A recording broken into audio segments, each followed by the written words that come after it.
हमने यूथ के सामने इस्लाम को हमेशा डूज एंड डोंट्स बनाकर पेश किया कि Islam is all about dos and don'ts, ये ना करो, ये करो, ये ना करो, ये करो।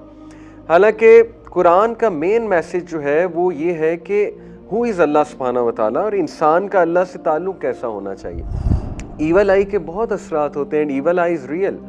सबसे ज़्यादा ईवल आई जो है ये कॉमन, मैं तो कहता हूँ कि आजकल ज़्यादा कॉमन है बिकॉज ऑफ सोशल मीडिया। हम हर चीज़ शेयर कर देते हैं, तो ईवल आई के असरात में है डीमोटिवेशन होना और बहुत सुस्त फील करना, बहुत ज़्यादा जमाइयाँ आना बैठे बैठे, बहुत ज़्यादा थकन महसूस करना। ऐसी रहमत की फीलिंग आती है ना उस जगह अराफात के मैदान में, क्योंकि इतने लोग दुआएं कर रहे हैं, इतने लोग जो है अल्लाह रब्बुल आलमीन को पुकार रहे हैं, रो रहे हैं, अपने गुनाहों का एतराफ़ कर रहे हैं। अल्लाह सुब्हानहू व तआला तशरीफ़ लाए हुए हैं पहले आसमान पे, हदीस में आता है। तो देखें इन चीज़ों के पॉजिटिव इफ़ेक्ट्स होते हैं। एवरी टाइम ट्रस्ट मी, जब भी मैंने किसी के घर में बरकत ऐसी फ़ील की है, हर बार यही आंसर था कि कुरान क्लास होती। सुभान अल्लाह। यहाँ कुरान मजीद जो है ये ऐसी रस्सी है, हदीस में आता है, जिसका एक एंड इंसान के हाथ में है और दूसरा एंड अल्लाह सुब्हानहू व तआला के पास है, यानी डायरेक्ट राब्ता है अल्लाह से। सबसे पहले ये आया बहुत खूबसूरत है जो हज़रत उमर सल्लल्लाहु अन्हु ने जब सुनी, व्हेन ही बिकेम अ मुस्लिम, तो ये वाली आयाज़ रिसाइट हो रही थी उनके घर। आपको पता है उनकी जो बहन थी, उनके हस्बैंड कुरान रिसाइट कर रहे थे, तो उन्होंने सुन लिया। हज़रत उमर ने बाहर कान लगा के बड़ा गुस्से हुए कि मेरी बहन मुसलमान हो गई है। तो बाद में जब मारा मूरा अपनी बहन को, ज़रा गुस्सा काम डाउन हुआ, तो कहा अच्छा चलो मुझे भी बताओ तुम लोग क्या पढ़ रहे थे। तो फिर जब ये आयत उनके सामने आई सूरह तहा की, उनमें से एक आयत ये थी, मा अनज़लना अलैकल कुरआन लितशक़ा। अल्लाह ताला कहते हैं कि ये कुरान हमने तुम्हें मुसीबत में, मुशक्क़त में डालने के लिए नाजिल नहीं किया है। और हज़रत उमर सल्लल्लाहु अन्हु का ये बिलीव था, वो ये समझते थे कि यार जब से कुरान आया हम मुसीबत में डल गए, नाउज़ु बिल्लाह। यानी कुरान ने लड़वा दिया है लोगों को। अब उनका पर्सपेक्टिव ये था कि माँ बेटे से लड़ रहा है, इसी तरह बाप बेटे से लड़ रहा है, भाई भाई जुदा हो रहे हैं आपस में। इसी तरह देखें हमारी सोसाइटी कितनी वाइब्रेंट थी, कितनी हैप्पी थी, सो कॉल्ड हैप्पी, सब इकट्ठे रहते थे। जब से कुरान आया है तो फैक्शंस बन गए हैं, प्रॉफिट सल्लल्लाहु अलैहि वसल्लम एक साइड पे हैं, कुरैश मक्का दूसरी साइड पे हैं। तो ये उनका बिलीफ था, थॉट था। बहरहाल इस थॉट को जहन में रखते हुए वो आए थे वहाँ पर, लेकिन देखें कुरान ने उसका जवाब दे दिया कि ये हमने इसलिए किताब नाजिल नहीं की कि आपको मुशक्क़त में, मुसीबत में डाला जाए। अब देखिए इसमें हमारे लिए भी जवाब है। हम में से बहुत से लोग इस्लाम को बर्डन समझते हैं अनफॉर्चुनेटली, एंड इसमें कुछ हमारा भी कसूर है। हमने यूथ के सामने इस्लाम को हमेशा डूज एंड डोंट्स बनाकर पेश किया कि Islam is all about dos and don'ts, ये ना करो, ये करो, ये ना करो, ये करो। हालांकि कुरान का मेन मैसेज जो है वो ये है कि हु इज़ अल्लाह सुब्हानहू व तआला और इंसान का अल्लाह से ताल्लुक़ कैसा होना चाहिए। Quran is all about you, Quran talks about human beings. Quran आपकी नफ्सियात को एड्रेस करता है, आपके कल्बी जहनी मसाइल को एड्रेस करता है। कुरान मजीद जो है वो शिफा है, हीलिंग है। तो हमने, शायद हमारी भी गलती है, उस तरह से प्रेजेंट नहीं किया सोल्यूशन बना के यूथ के सामने। तो चूंकि उनके सामने बस डूज एंड डोंट्स की तरह ही कुरान मजीद आया है, दैट्स द रीज़न कि शायद हमारी यूथ कुरान को, इस्लाम को बस एक बर्डन समझे हुए। तो देखिए अल्लाह सुब्हानहू व तआला ने इसमें आंसर दे दिया कि कुरान एक बर्डन नहीं है, कुरान तुम पे मुश्किल डालने नहीं आया। अब इसको हम एनालाइज करते हैं इस आया को, ठीक है, और मैं आपके सामने जो है वो कुछ कुरान के नाम प्रेजेंट करता हूँ। कुरान मजीद खुद अपने ये नाम हमें बताता है। Quran is called Noor, Noor means light, ठीक है। कुरान मजीद कॉल्स इटसेल्फ हुदा, हुदा हिदायत देने वाली किताब, गाइडेंस देने वाली किताब। You need guidance, you are lost, are you a lost soul, read the Quran, come to the Quran, Quran will guide you what to do. उसके बाद रहमा, कुरान मजीद ने अपने आप को रहमा कहा। Mercy, you need mercy of Allah, अपनी ज़िंदगी में रहमत लाना चाहते हो, अपने घरों में रहमत लाना चाहते हो, कुरान के साथ कनेक्ट हो जाओ। कुरान कॉल्स इटसेल्फ शिफा, शिफा of every type, trust me. रुकिया, आपको पता है ना, पूरा एक फील्ड है इस्लामिक, आप कह लीजिए थेरेपी या एक इलाज है। आयात पढ़ी जाती हैं, राकी होता है ना, वो कुछ आयात पढ़ता है मरीज़ पे। तो कुरान का शिफा होना साबित भी है। आपको पता है कि सूरह अल बकरा में शिफा है, प्रॉफिट सल्लल्लाहु अलैहि वसल्लम में सूरह फातिहा उसको कहा शिफा है। उसमें अपने बीमारों पे ज़्यादा से ज़्यादा सूरह फातिहा पढ़ो, उसके बड़े मिरेकुलस इफ़ेक्ट्स हैं। मैंने खुद विटनेस किया हुआ है ये।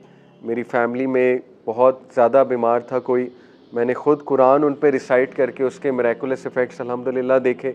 सूरह अल बकरा is very powerful in that context. Having said it, medicine का इलाज भी कराना चाहिए, बट ये कि कुरान के अपने असरात हैं। सुभान अल्लाह। आपको पता है बहुत से लोग सूरह रहमान के इफ़ेक्ट्स बताते हैं, आईसीयू में सूरह रहमान की तिलावत। बहरहाल हदीस में तो सूरह रहमान स्पेसिफ़िकली नहीं आता, हदीस में सूरह फातिहा और सूरह अल बकरा का तज़किरा स्पेसिफ़िकली आता है, बट पूरा का पूरा कुरान अल्हम्दुलिल्लाह शिफा है। तो रुकिया जब करते हैं उसमें स्पेशली देखें ईवल आई के बहुत असरात होते हैं। Evil I is real. सबसे ज़्यादा ईवल आई जो है ये कॉमन, मैं तो कहता हूँ कि आजकल ज़्यादा कॉमन है बिकॉज ऑफ सोशल मीडिया। हम हर चीज़ शेयर कर देते हैं। तो ईवल आई के असरात में है डीमोटिवेशन होना और बहुत सुस्त फील करना, बहुत ज़्यादा जमाइयाँ आना बैठे बैठे, बहुत ज़्यादा थकन महसूस करना, बैठे बैठे कोई बीमारी हो जाना। बहरहाल ये कुछ इफ़ेक्ट्स बताए हैं स्कॉलर्स ने। तो ईवल आई का इफ़ेक्ट आप देख लीजिए मुअव्विज़तैन में। मुअव्विज़तैन का मतलब है जो 11 वर्सेस हैं, यानी सूरह फलक एंड सूरह नास। तो कुरान मजीद शिफा भी है, नो डाउट अबाउट दैट। इसी तरह कभी किसी पे पोजेशन हुआ हो जिन की तरफ से, तो कुरान की मखसूस आयात पढ़ी जाए तो जाहिर है कि वो जिन बहुत इफ़ेक्ट होता है उससे। और राकीज़ आपने देखा है कुरान मजीद की आयात पढ़ के फिर उसका इलाज करते हैं जिस पे पोजेशन भी हुई हो। तो इस सेंस में भी कुरान मजीद सुभान अल्लाह शिफा है। इसी तरह कुरान मजीद ने ज़िक्र कहा अपने आप को, ज़िक्र जिसमें तज़किरा है, जिसमें स्टोरीज़ हैं, और वो स्टोरीज़ बहुत ही अमेजिंग है। मैं आपके सामने रखता हूँ कुछ इंशाल्लाह। कुरान मजीद ने अपने आप को करीम कहा। एक कुरान के बहुत बड़े स्कॉलर हैं, हाफिज़ सलाहुद्दीन नाम है उनका, तो माशाल्लाह प्रोफेसर हैं कुरान के। तो वो मेरे साथ एक बार बैठे हुए थे और मुझे उन्होंने नसीहत की कि देखो अगर आपने कुरान मजीद से सही फ़ायदा उठाना है तो कुरान अपने आप को कहता है करीम, कुरान करीम। तो ही सेड कि you have to become Karim as well. तो करीम का मतलब होता है इंतहाई डिग्निफाइड और इंतहाई जेनरस। तो उन्होंने कहा कि if you want to approach the Quran first become करीम, ताकि कुरान मजीद आपको फ़ायदा दे। तो उन्होंने कहा कि आप अपने अंदर डिग्निटी वाले एट्रीब्यूट्स लेकर आएँ, डिग्निफाइड होकर कुरान को अप्रोच करें, ठीक है, तभी आपको कुरान जो है वो सही फ़ायदा देगा। तो ये बड़ी इंटरेस्टिंग बात है, सुभान अल्लाह। हिकमा, हिमा लिखा हुआ है हिकमा। कुरान मजीद ने हिकमा कहा अपने आप को, a book of wisdom, Yasin वल कुरानिल हकीम। कुरान मजीद में वो रूल्स हैं, वो प्रिंसिपल्स हैं, अभी मैं आपके सामने रखूँगा जो आज मॉडर्न साइकोलॉजी, मॉडर्न सोशोलॉजी हमारे सामने जो कॉन्सेप्ट्स रख रहे हैं। कुरान मजीद ने अपने आप को मुबारक कहा कि एक ऐसी किताब जो बाबरकत है। और इसके ऊपर असलाफ का मैं आपको एक कोट सुनाता हूँ, बड़ा खूबसूरत कोट है। ये कोट है जी, जस्ट अ मोमेंट जी, मोहम्मद अमीन अश-शनकिती रहिमहुल्लाह एक सलफ हैं, वो कहते हैं सम ऑफ द उलमा ऑफ तफसीर said we busied ourselves with the Quran and we were overwhelmed with the blessings and bounties in this world in confirmation of the आया this Quran is a blessed book. वो कहते हैं कि उलमा जो तफसीर के उलमा हैं उनसे हमने सुना कि उन्होंने अपने आप को कुरान के साथ बिज़ी किया और उन्होंने अपनी आंखों से कुरान की बरकतें अपनी ज़िंदगियों में देखी।